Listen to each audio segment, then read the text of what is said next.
So you've applied for a job at Google and you've been invited to an interview. In this video, I'm going to go through what makes a great interview.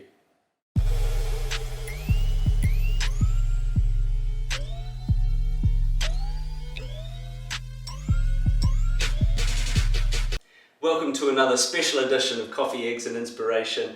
I'll be going through what it takes to interview well at Google.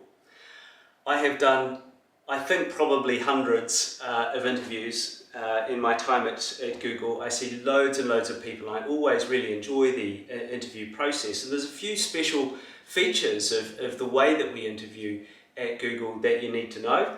And also, I want to give you some inside tips on what makes a great interview. First of all, we generally assess on 4 attributes. So you'll have at least 4 interviews covering each of these attributes. In some cases there may be 3 interviews. The first is role-related knowledge. So based on the role that you're applying for, we'll ask you questions about your capability in that role. It might be something that you've done that might be a bit similar in a different job, or it might be a very different situation where you can talk about the skills that you demonstrated in that experience which are relevant to the role that you're applying for. So role-related knowledge is the first. Second one is general cognitive ability. Basically, it's a problem-solving skill. Don't worry, you're not going to get any of those mad maths questions or case studies or anything like that. We don't tend to use those. It's more of a sort of common sense talk through some scenarios. They may be hypothetical scenarios, or they may be scenarios that you've been through yourself, where you're asked to sort of step through how you would solve a problem. It doesn't really matter if you know the subject matter at all. I would tend to say, well, I don't know this subject well because I haven't really done it, but here's how I would think about it. So generally what the interviewer is looking for is an exposure of how you think. How do you approach a topic that may be unfamiliar, maybe a little bit fuzzy and ambiguous, and step through in a logical way to a conclusion.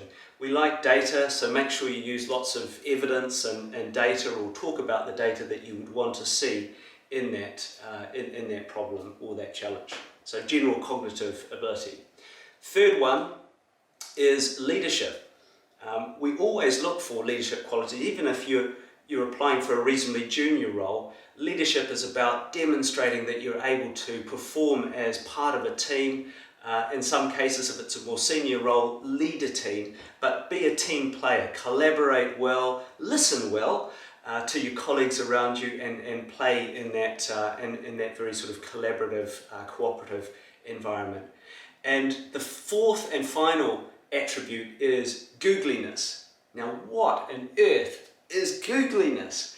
Well, it's kind of a deliberately fuzzy word, but we use it to describe kind of the cultural elements of Google, the values that we enjoy. Some of the things that I think about when I think about Googliness are an openness, a curiosity, an ability to work as part of a team. So is this person somebody I'd like to work with? Will I get a diversity of opinion from them? We talk about cultural add as well as neural diversity. So do you bring something different to the table that's going to enhance or enrich the team? The more diverse, the better, frankly. I like to hire people who are very different from me. That way I know there's going to be sort of complementariness there. Is there an ability to collaborate well, sometimes in difficult situations, lead without authority? So be cool with a very flat hierarchy, and be able to make your point in an authoritative sort of data-led way, not in a hierarchical way. That's not cool, right? We care about what's in your head and the ideas that you have, not necessarily the title or position that you hold. So that's Googliness.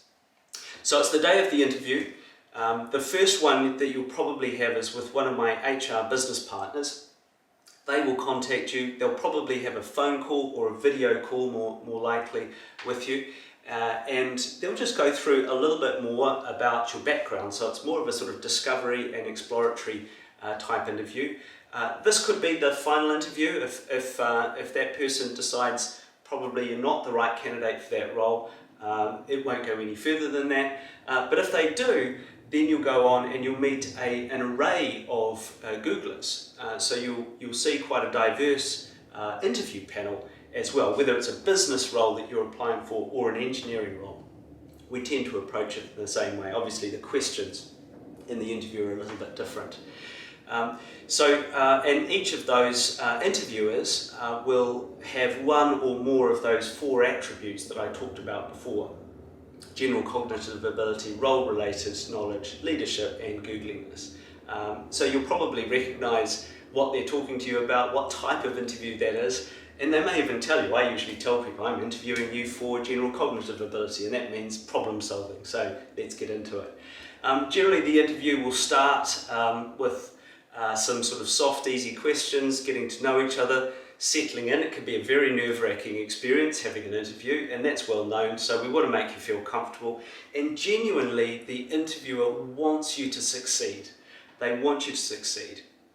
I would encourage you, when you're going through the questions, take a pause, right? You don't need to be filling those silences, those gaps, by talking the whole time. Some of the best interviews that I've been involved in as an interviewer, the person said, very good question, let me take a moment. And sometimes it's 1 or 2 minutes where they're just writing a few notes down, processing the question in their head, and then they talk. And when they do that, it tends to be a lot more structured. Lastly, my top tip is really show yourself who you are, not what you've done, not so much the education that you've had, but who you really are as a person. I really want to get to know the character that lies beneath the CV. So talk with pride when you get the opportunity about the stuff that you've done outside work and outside education that you're passionate about. You may be a great painter, a musician, you may be a keen hill climber or walker or a skier.